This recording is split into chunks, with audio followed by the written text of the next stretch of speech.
So if I could invite everyone to please start coming in from outside. It's almost 11 o'clock, so we can start to... And please, Eddie, time to be quiet. Please, I know it's a very difficult thing to do. It's one of the most impossible things to get Eddie to be quiet. But Eddie, if you can hear me, time, I don't need an accompaniment for my Dhamma talk. Very good. Okay, poor old Eddie. So I hope you've enjoyed so far today or this evening. Some bit of fun and games, some fellowships, breaking down boundaries, making people talk to one another, because that's an important part of our spiritual life, having good friends. I certainly remember being a young man who was a Buddhist. I had other friends, but when I started talking about things which I really enjoyed, like Buddhism, they didn't understand what I was talking about. And I still recall when I was in Thailand sending all these letters about Buddhism to my mother. And when she replied, she never actually mentioned anything about what I wrote. And so I asked her once in a letter, all this stuff about Buddhism which I'm talking about, do you understand any of it? And she said, nope. It's a waste of time.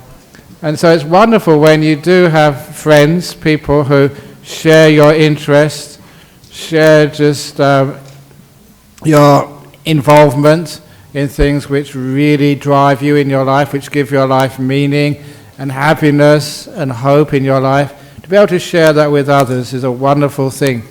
And so just to have a center like this where you can come and we can celebrate something like a new year in an interesting way. This is not exactly how they celebrate New Year in Thailand, nor in Sri Lanka, in Malaysia or Singapore or Bangladesh or wherever you come from, but it is appropriate to the time and place here in Australia to be able to create a sense of fun and happiness, as somebody said when we're asking those questions, about why we are here and what's the best done, or why Buddhism is a good religion. And I listened, and somebody said it's because it's a practice which leads to happiness, which is such an important thing. It's okay to say it answers some of the philosophical questions about the nature of existence, but really that type of stuff, yeah, it's nice to argue about that, but what really is important is whether it leads to some happiness or not.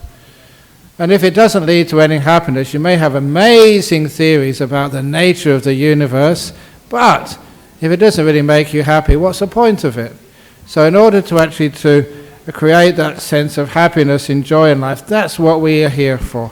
And of course, that happiness and joy, which hopefully that little by little you'll explore in a center like this, goes deeper and deeper and deeper and more intense happiness.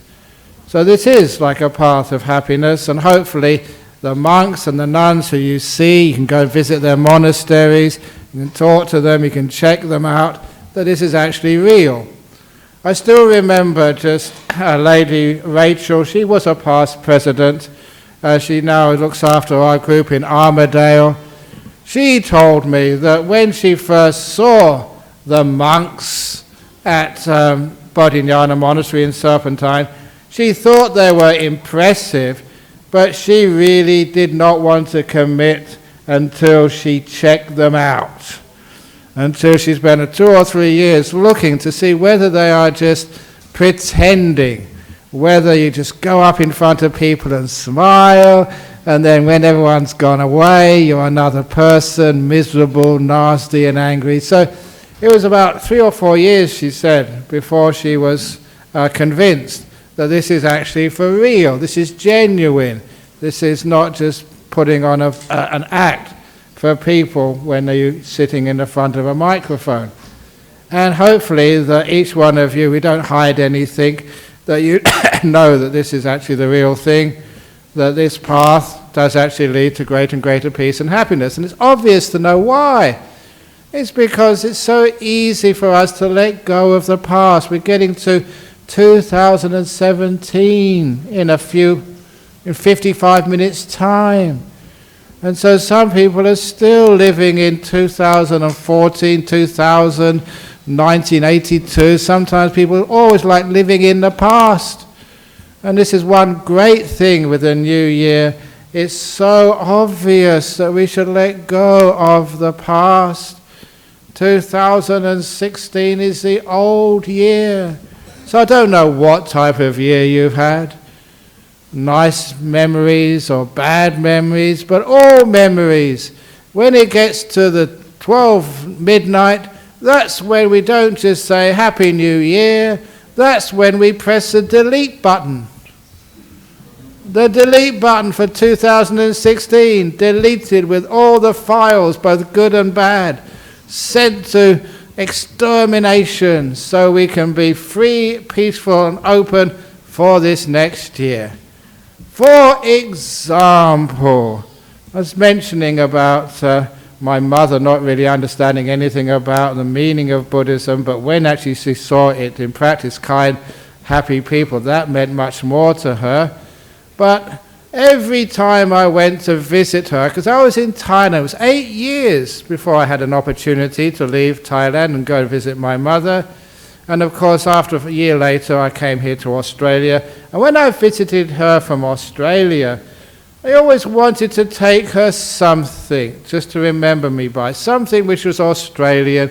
And of course, the obvious gift to give to someone in London was a little furry stuffed kangaroo, you know, the soft toys. So I got her a nice soft kangaroo, and she loved that kangaroo. She put it on her shelf. And when I left, she said, whenever I look at that kangaroo, I always think of you. Wonderful. She enjoyed it so much. When I visited her a few years later, I brought her another animal, a stuffed kookaburra, which I managed to get from a shop. So she put it next to the kangaroo. And the next time, I got her something else, a koala bear soft toy. So now she had the koala bear, the kookaburra, and the kangaroo. And then the next time I managed to find a platypus, which I put next to it.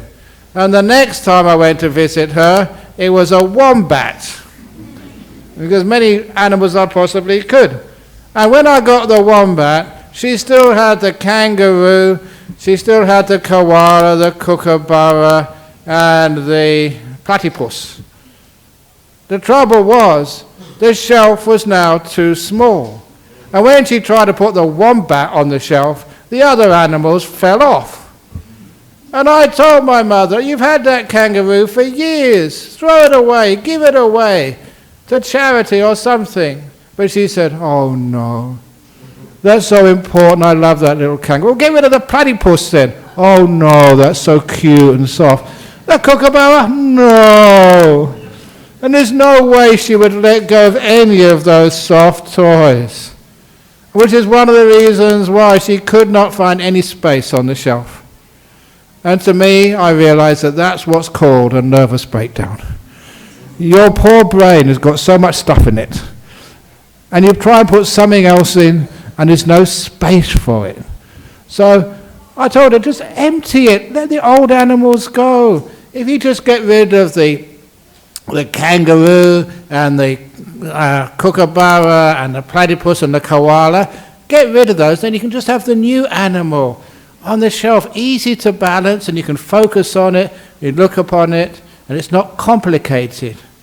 And I said, that's actually how we should use our mind. 2016, it's gone soon, so delete it, throw it away, give it away, so that 2017 can be empty, pure and uncluttered with the past. So that was always my simile of the shelf with all my mother's animals on it. Why do we collect so much? Because if you collect so many old animals, you can't focus on the new one, which is right in front of you now. She couldn't really appreciate the new animal, the wombat, because all the other ones were getting in the way. And she spent hours trying to balance them. If you ever try to balance one soft toy on another, it's impossible. So my poor old mother, and she still wouldn't listen. Why can't we just let the old stuff go? Which means the present stuff has got more space, more freedom, easy to live with. So this is one of the reasons why in Buddhism we encourage, we argue, until eventually we can do it. We can let go of all the past. So 2017 is free and empty with no history to burden us. Totally free. You know what it's like when you were a kid? Every new year you didn't really worry about what happened in the past. Totally free, a great adventure, exciting, who knows what's going to happen, and not burdened with living in the past. A free, empty shelf. So that's one of the reasons why Buddhists are happy, because we learn how to let go of the past. We're not having this big, heavy backpack on. I don't know, I've seen these poor people at the airports, big backpacks, and amazing just what you can get in a backpack, and 2 suitcases on either side, and a bum bag as well. And if they were African, they probably have things on their head as well. I don't know what they can do, put anywhere. So, why do people carry so much stuff? Me, I just got my bag and just walk through the airport so easily, so light. Because you don't carry much baggage. So, what type of baggage are you going to carry into 2017?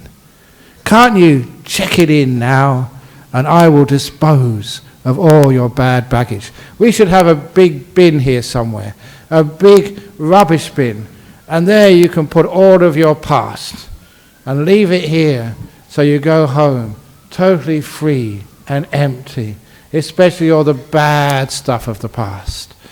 So that's one of the reasons why we're happy, because we can forgive and let go. It doesn't matter who did what to whom.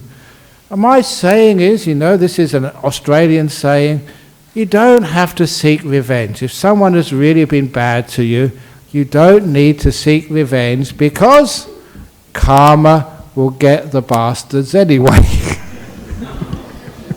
Okay, that's Australian.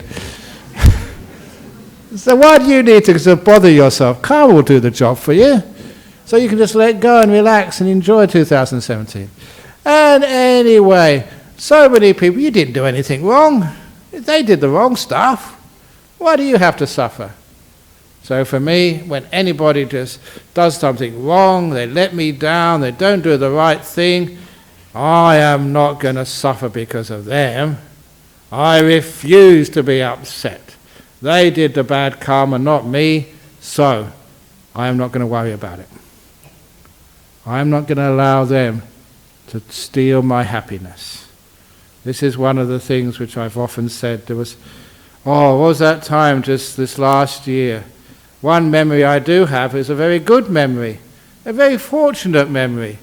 One of the lucky things of 2016, our monastery was robbed. Oh, it was such a wonderful event. So lucky to be burgled. You know why? Because the burglar came into our workshop, and the burglar stole a couple of chainsaws and what else? Drills and a generator, and it was all old stuff, and it was insured. So we got new stuff with no outlay. So thanks to that burglar, we replaced all our old stuff with new stuff. Thank you so much, burglar. Now don't come again this year, because the stuff is still new. Wait for another couple of years. And if the burglar is listening, can you please come back, do the same again? It was very fortunate. At the same time, we always said, yes, a burglar can steal the generator, but we're not going to allow any burglar to steal our happiness and peace. We don't have to. They can steal your generator and they can steal your chainsaws, but why do you allow them to steal your happiness as well? You don't need to. So take the stuff, but happiness, peace, joy, that's something I won't allow anyone to steal. That is what I control. I have the choice to get upset and angry or to remain happy. And I always exercise that choice. And that's why when look at the past. We don't worry what other people did to us or said to us. It doesn't matter what happens. You had a successful year or a terrible year. Who cares? It's all gone now. And if it's a really bad or terrible year, I think that's wonderful. I learned so much.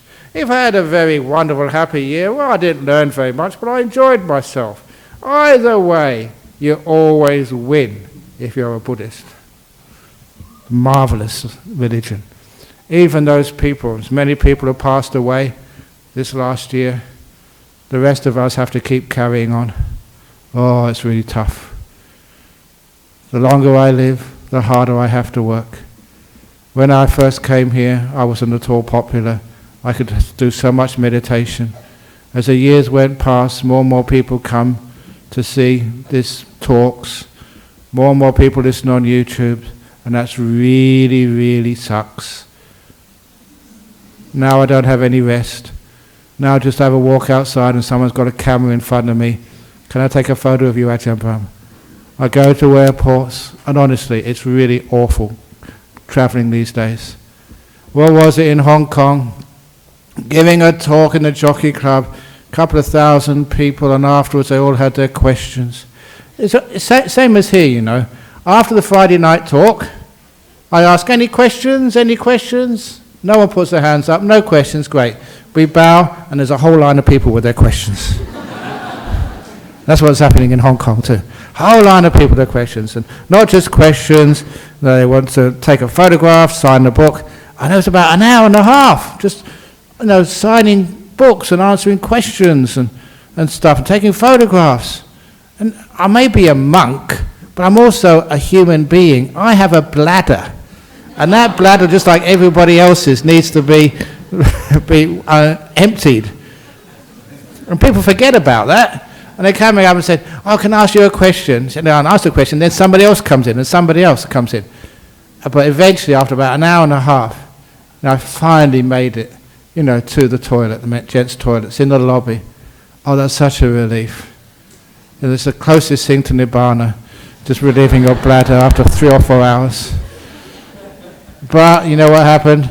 As soon as I went into the men's toilets there was this young man, he was just washing his hand, he'd done his stuff, he was okay. And he turned around, oh, Ajahn Brahm, can I ask you a question on meditation? Inside the toilet. I don't get any peace, that's my suffering. Anyhow, yeah, you have to work really hard, but then again, you make many people happy, so that makes me happy. Anyway, and eventually, it wasn't that long a question, thank goodness. So I could actually get into the cubicle. Unfortunately, when you get into the cubicle, you're the only one there, so you lock the door and bolt it and put barricades up so you can have a bit of peace and quiet. So anyhow, that is my life, but I'm happy with it. So whatever happens in my life, I always make sure, if it goes well, wonderful. If it doesn't go well, that's even more wonderful. And so that positive attitude, if you get sick, wonderful, you can rest in the hospital bed. If you die, that's even better. Oh, just imagine all the good karma I've made. Heaps and heaps of good karma. So what's going to happen to me if I die? Oh, it'll be amazing. Much better than here. So I can't wait. I'm really excited if any doctor comes along and says, Ajahn Brahm, you got cancer? Oh, yes, at last, woohoo! I'm out of here. Can you think the same? Oh, come on, why not? Haven't you made good karma? What about you? You're all good people. You must be good people. You come here. I mean, look, I've been teaching you, looking after you, chanting for you. You don't think this chanting works? Of course it works. So if any of you die, you're going to go to some nice heaven realm. You looking forward to it? No, come on. They're living here with governments and just people always making mistakes and all this stuff which happens in life and arguments and flies and mosquitoes. So, I'll let you into a secret. There's no flies up in heaven. No mosquitoes.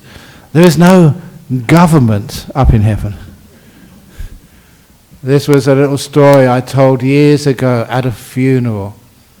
You know, I went to so many funerals, and they're so depressing, funerals. So I decided it's about time we did something different. So I think I'm probably the first priest, monk, religious leader in the whole of Perth, the first to tell a joke at a funeral. And I remember this to this day, getting up there, you know, in front of the coffin and all the mourners in black, and then I told a joke. And the funeral directors, they knew what I was doing. They soon heard I was telling a joke. They knew my character. And they were standing in the back, behind everybody going, no. Trying to stop me. Well, I'm not going to stop for some little funeral director. I just went all the way and told the whole joke. And the family, they loved it. Said, "Oh, thank you so much. You know, our father would have loved that. There's a really funny joke. That's just really just like him to have a joke like that." And they said, "We swear that we heard the coffin rattling with him laughing inside," or something like that. So I told a nice joke about death. And it goes like this. That once there was this elderly couple. And this elderly couple, they lived together so peacefully, harmonious. They loved each other so much, just like some of you. You know, together for years and years, inseparable. So when one of them eventually died, the other one was so heartbroken, so devastated, that they died a few days later. And I've actually seen that happen myself. Couples have been together so close, when one dies, the other one just goes pretty quickly. So because they died so close together, they appeared in heaven together. And as they appeared in heaven together, they were met by an angel. And the angel said, "Sir,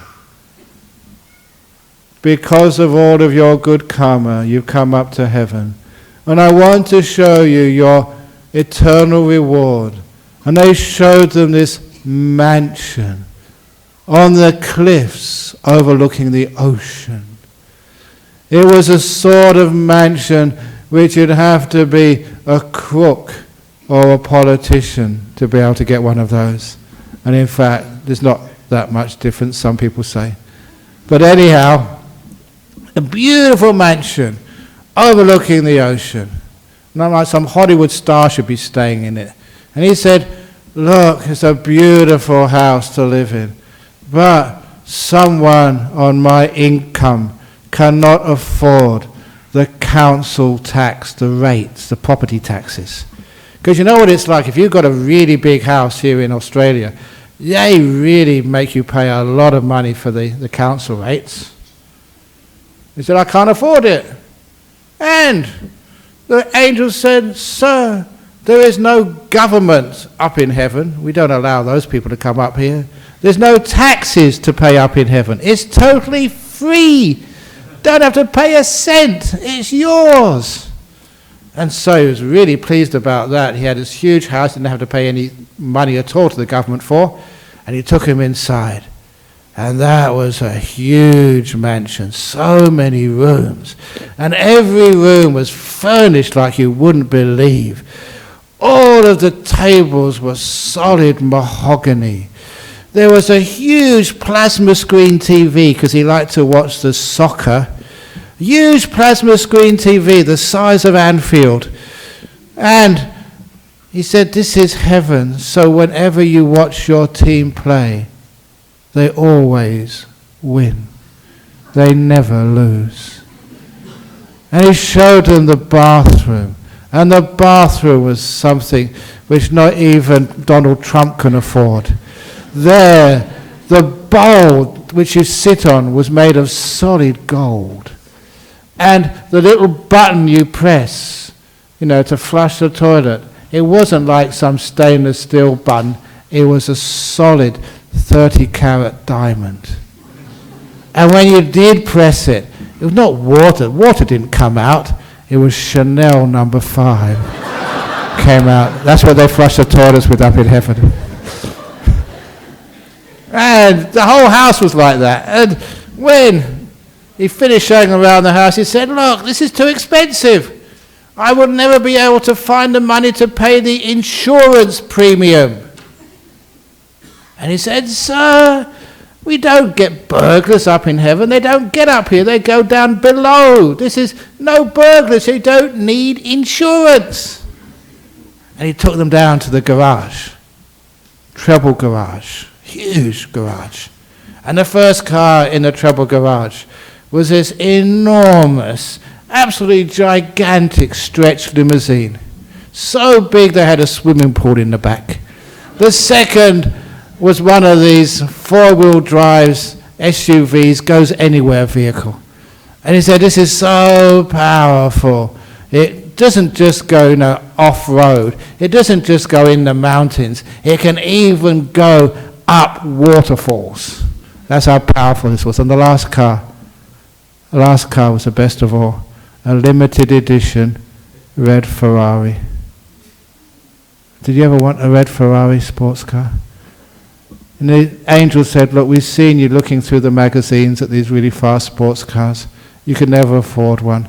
So we decided, for your eternal reward, you've been a good person, this is your reward. Beautiful sports car. And he said, look, what is the point? What is the point of having a fast car in today's world? Number one, too many traffic jams. And number two, if you can get a straight piece of road with no cars, police speed cameras. And the angel said, what are you talking about? This is heaven. There are no police in heaven and no speed cameras. We don't need them. You can go as fast as you like because it does not matter if you crash. You're already dead.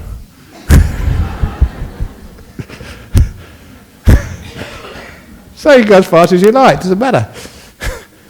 So he was pretty pleased about that. But then they opened the garage doors, and on the opposite side of the road there was this immaculate 18-hole golf course.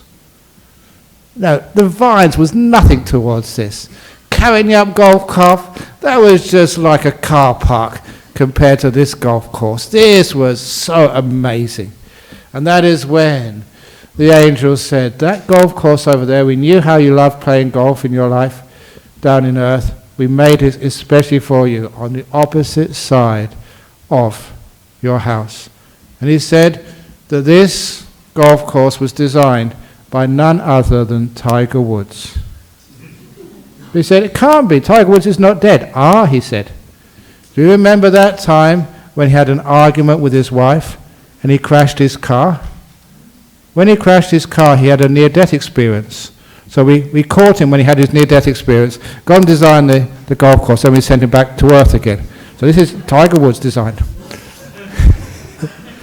And he said, because this is heavenly golf course, as long as you get it on the green, whichever way you putt it, it always just goes into the hole. Always curls around. Heaven.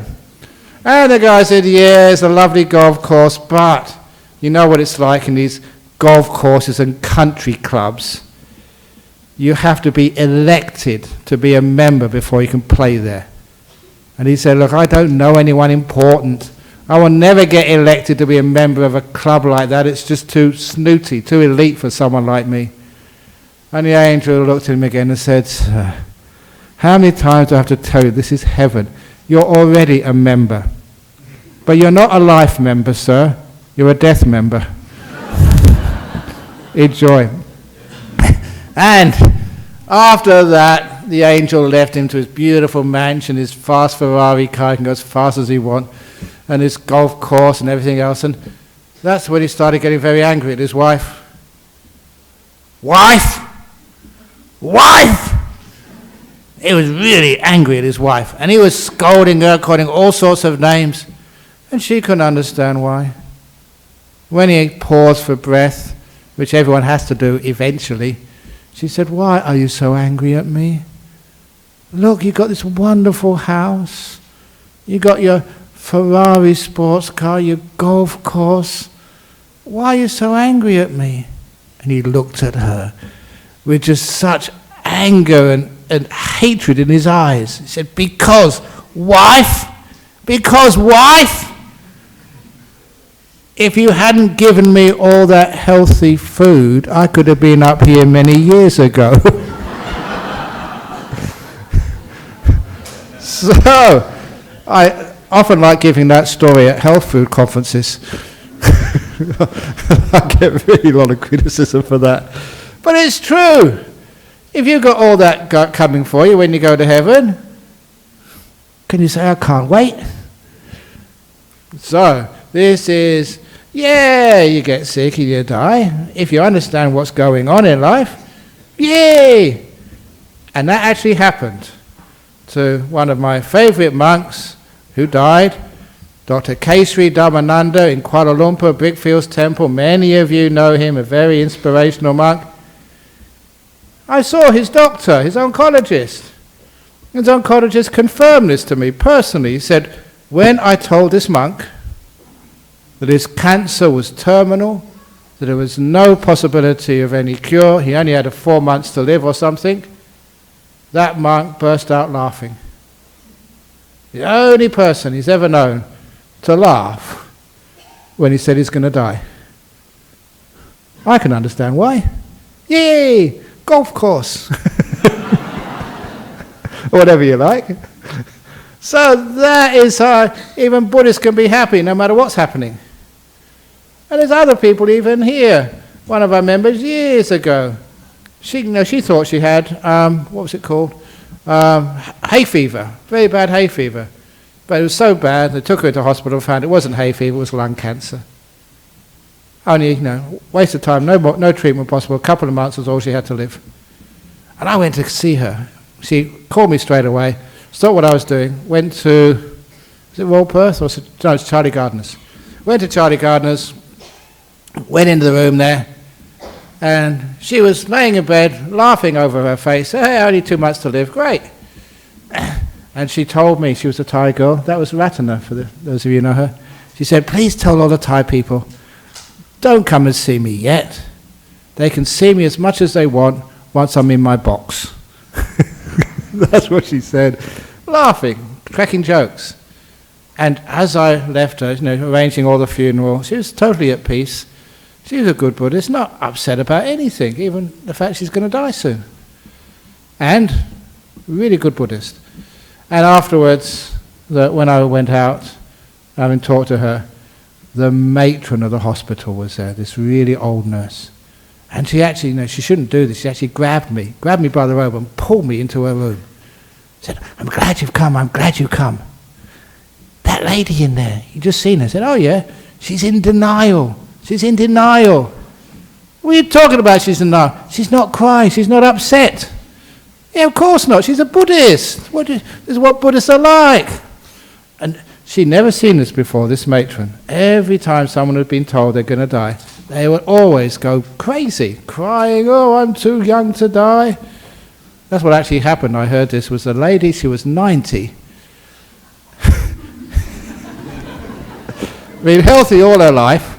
And when her doctor said she got terminal cancer, that's what she said. Why me? Come on, 90, you got away with it for such a long time. It's about time something caught up with you. But no, we're very at peace with all this. Whatever happens in life, you can always make something out of it. So that is one of the reasons why this is a path to happiness. We can let go of the past. We're not afraid of the future. Whatever's going to happen to us. Woohoo! Even sometimes people say, well, look, Ajahn Brahm, you're a famous monk now. What if somebody's really got in for you? And they really sort of, they set you up, they make false accusations, and eventually, you have to go to jail. Sadhu, sadhu, sadhu, if I go to jail, it's just a wonderful thing for me. Because if in jail, I get 3 meals a day, only get 2 meals a day here, and you get you watch TV in jail. What else do you get in jail? I get actually a nice bed in jail. I've seen the beds in jail. You see my bed, I sleep on the floor in a little cave. And also, lots of work here, as a monk, but if I go to jail, it's such a wonderful, it's far more comfortable than Bodhinyana Monastery. I've been in the jail, it's much more comfortable. And number 2, if ever I want to go on a retreat, it's so hard getting time off to go on a retreat in Bodhinyana Monastery. If I was in jail, it's so easy. All you do is punch a prison officer on the nose, you get 3 months retreat. They call it solitary, but I call it retreat time. so I don't know. Now that's a positive attitude, which that when you think like that, that's why you're happy. Which is one of the reasons why this is a path of happiness. Changing the way you look at life, creating a more positive attitude, a real positive attitude, and learning whatever happens in life, you can always make something out of it. And hopefully that's what you learn here. You can let go of the past, look forward. Who knows what's going to happen in not 19, that was last century, wasn't it? I haven't let go of last century yet. But 2017, who knows what's going to happen? Let's go for it and make it a good year. And the other thing we always know, I know this because you can make the new year whatever you want. It is a blank sheet. And you can draw in there really black and grey colours. You can get out the brightly coloured pencils and colour it all in. Yeah, it's like white paper with black lines on it, like you colour in like you did as a kid. But you're limited to what you can do, but you can choose the brightest colours and make 2017 a beautiful year. And I don't care. You say, no, I haven't got a job, haven't got a partner, I've got this disease and that disease, I'm bankrupt, everything's going wrong. I don't buy that. That is just what you've got to work with. But you can draw such beautiful colours or whatever situation life gives you. So please, for 2017, get the brightest colours out of the paint box and paint this new year into a beautiful, wonderful time for yourself. If not just for your own happiness, at least for everyone else's happiness. Too many miserable people in this world. And that's something which my resolution for 2017 is less miserable people by more happiness and more smiling and more joy coming from deep within with a beautiful positive attitude. And of course, one of the best ways of doing that is learning how to do a little bit of meditation. So now that's what we're going to do. So that's the end of the talk. Now we do some meditation. So here we go. Those who want to go to there's many types of meditation. There's one, the letting go meditation, which means going to the letting go room. Those are really desperate because I know what you feel like sometimes. I always said about my bladder story. So if you need to go, please do what needs to be done. And in the meantime, those who are here, it's 23 minutes left. And for the person who was crowned as Buddhist of the Year, you've only got another 23 minutes to enjoy it. It was for 2016, not 2017. I'm terribly sorry to say that.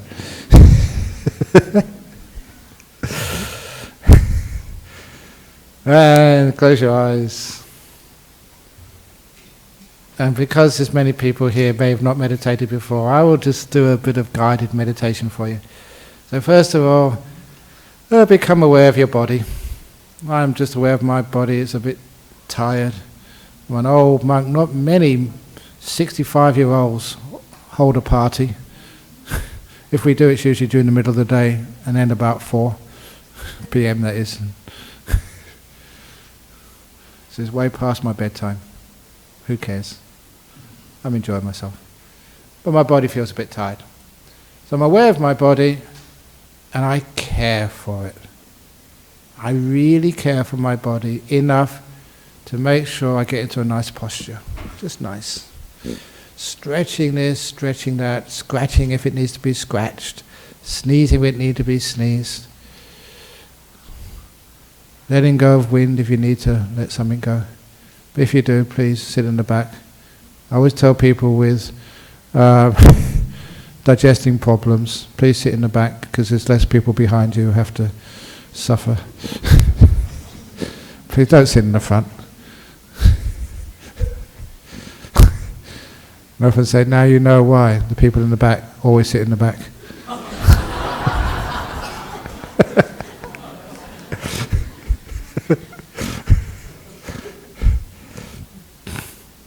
They're kind.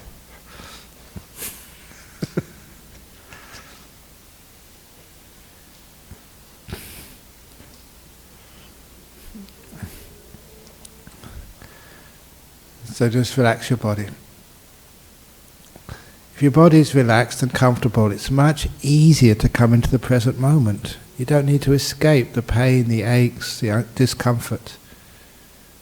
So come in and make your body comfortable.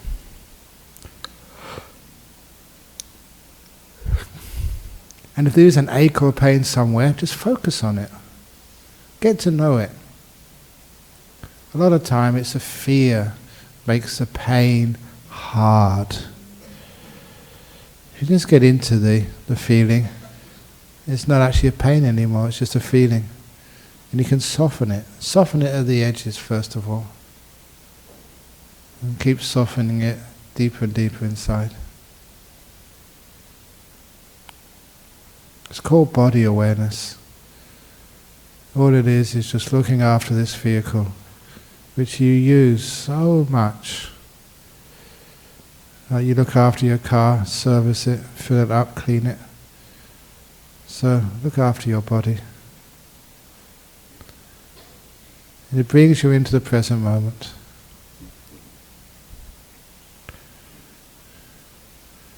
And those of you who like to do the visualization of the two heavy bags, imagine you'd been to the Christmas sales, and then just imagination.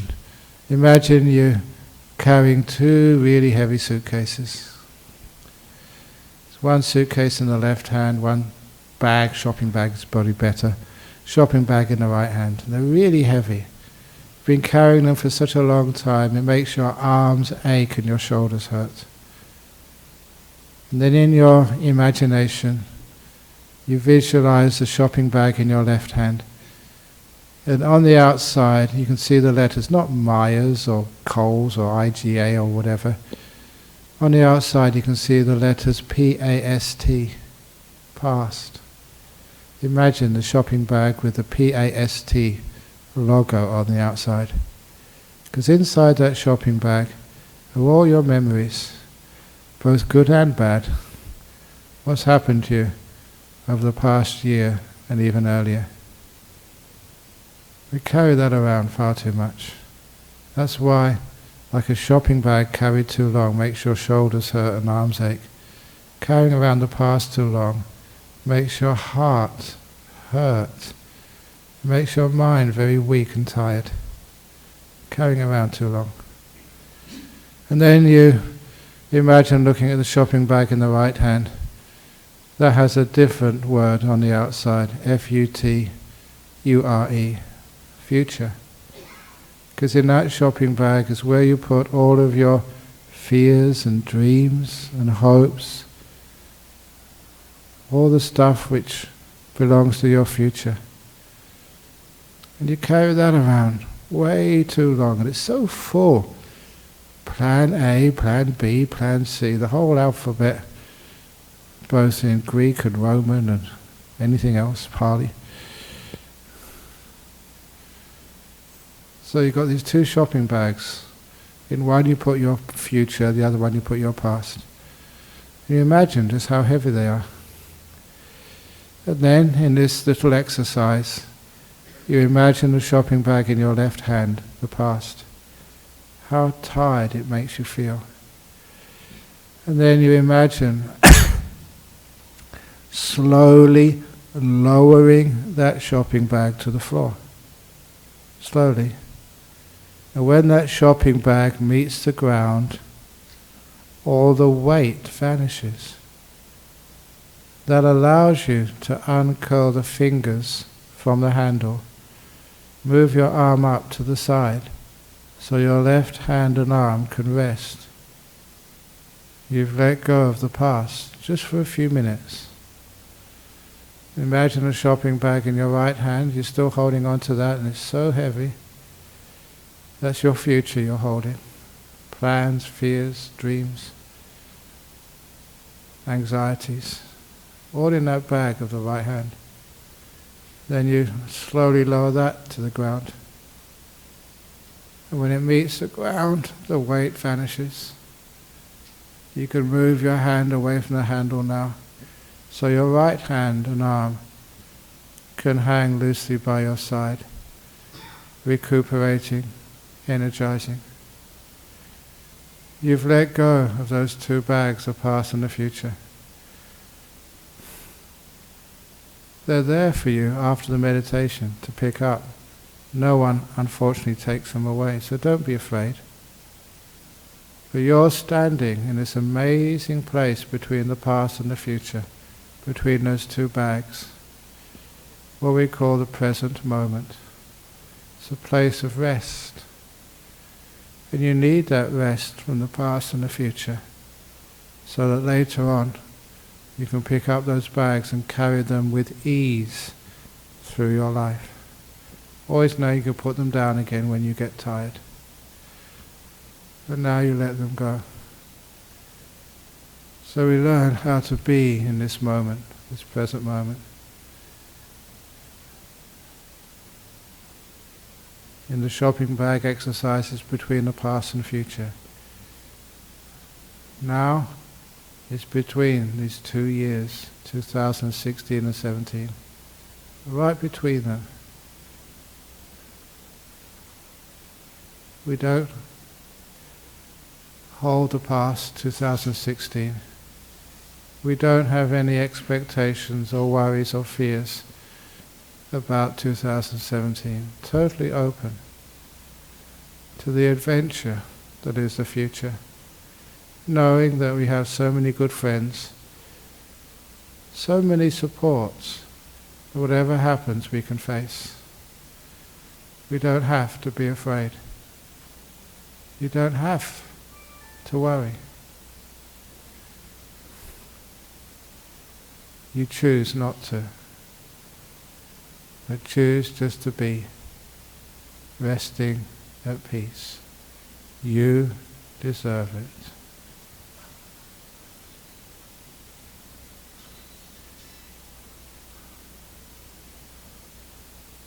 And as we stay in this moment, we try and be kind to this moment. By being kind, we open our hearts to whatever happens in this moment. Open the heart to your body and how it feels, to your mind, to the thoughts. Kindness means not judging, letting this moment be, embracing it.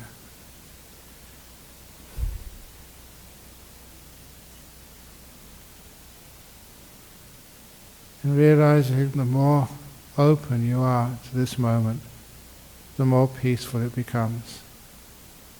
The more calm, the more still you are. One of the greatest of discoveries is called peace of mind. And here you have the key, the passage, to find your own peace of mind. Right now, you may not be the healthiest, most trouble-free, but peace of mind is for everybody, even those who are dying, even those who are in pain, those who are disappointed and worried in life. Still, peace of mind is an option for you. It's possible. It's right here, right now, in this moment. There for your taking. Peace. Letting go of the past, letting go of the future, and being kind in the present.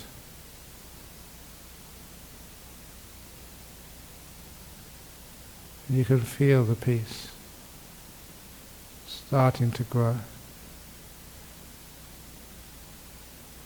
The feeling you're just happy to be here, content.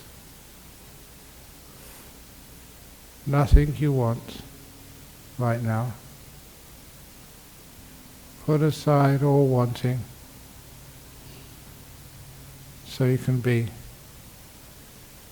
When you want something else, you cannot enjoy what you already have. So try letting go of all wanting and realize how wealthy you already are.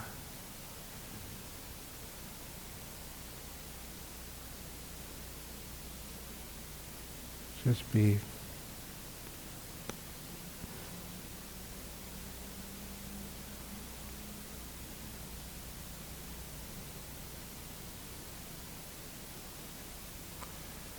I'm now going to be quiet. It's 10 minutes left. When the clock turns to 2017, that is when I will start giving the chanting, the special blessing for the new year. So now just be quiet, relax, and just be. Not going anywhere, not thinking, not planning,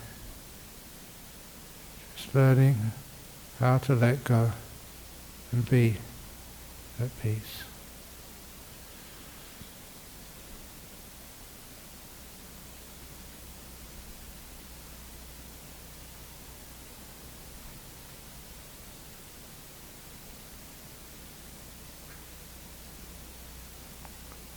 Like coming home into this body of mind. You work so hard, now is the time to rest.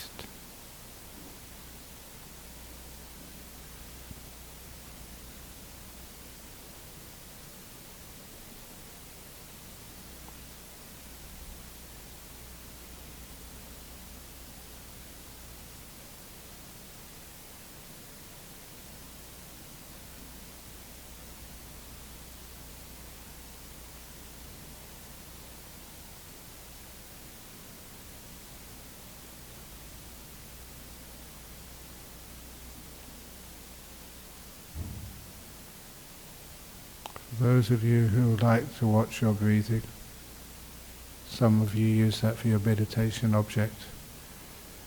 So you breathe in peace. Breathe out, let go.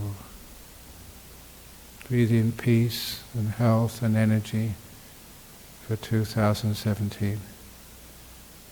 Breathe out the old year, exhausted, tired, and all those bad memories. Breathe them out as well. Breathe in peace, hope, possibilities. Breathe out the past. Breathing in peace. Breathe out, let go.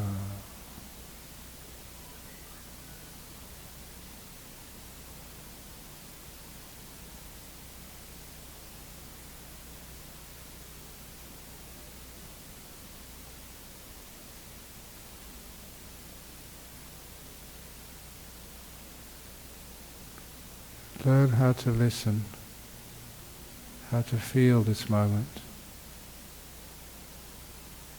to be in life, not in thoughts, not in the past or future, to be in life as it's happening, right there, in this wonderful place called here and now.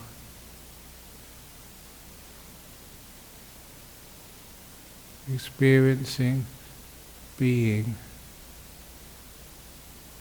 rather than going and doing and traveling. Just being here. Getting to know life.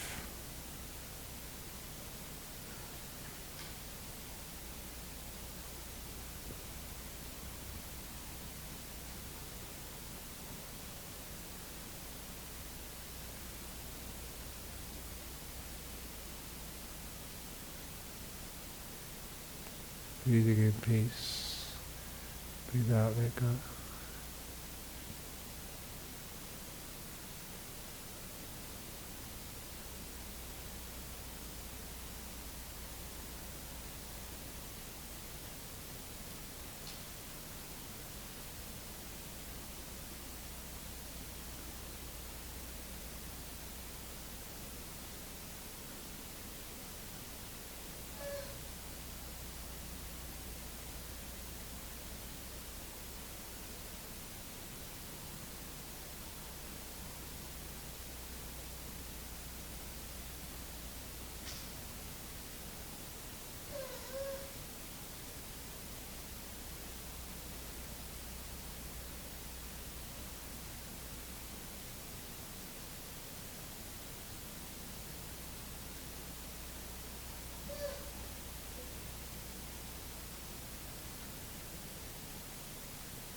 Just a few minutes to go.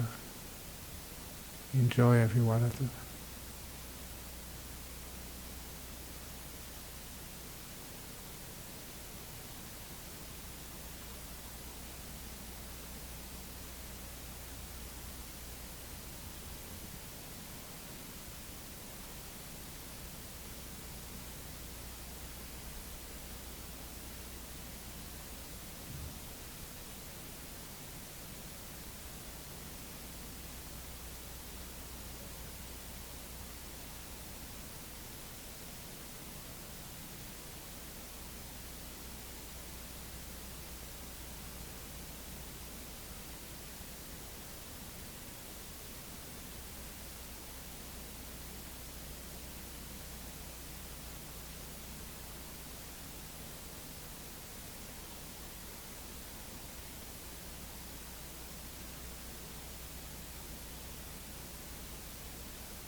Now 2017, Lord, I give the blessing for you all for this new year.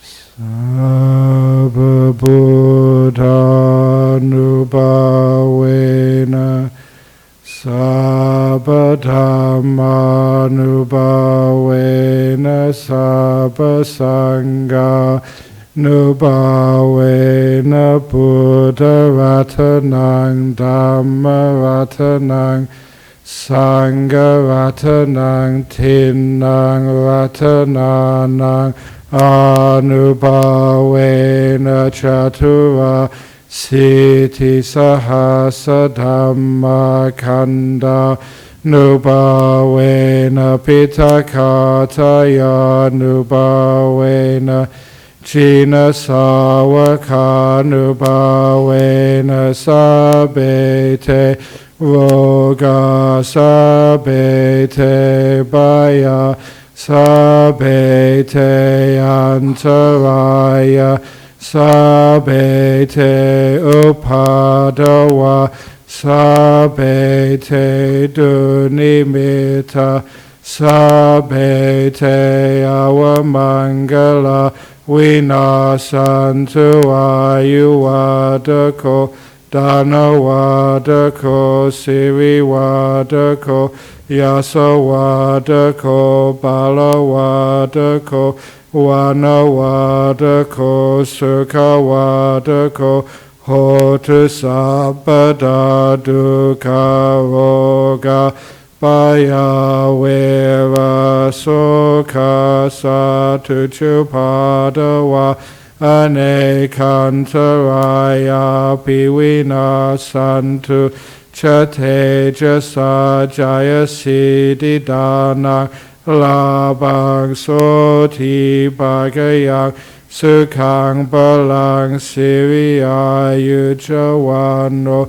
Shabogang Wudi Jayasawa Satawa Sacha Ayu Jajiva Siddhi Bhavantu Te.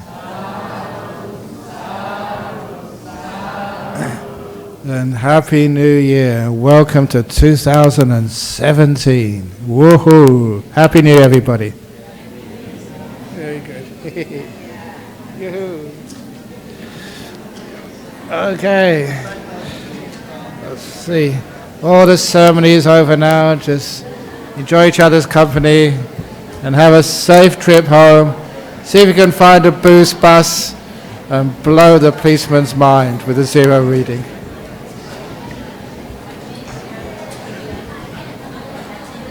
Happy New Year, Venerable. Okay. Happy New Year.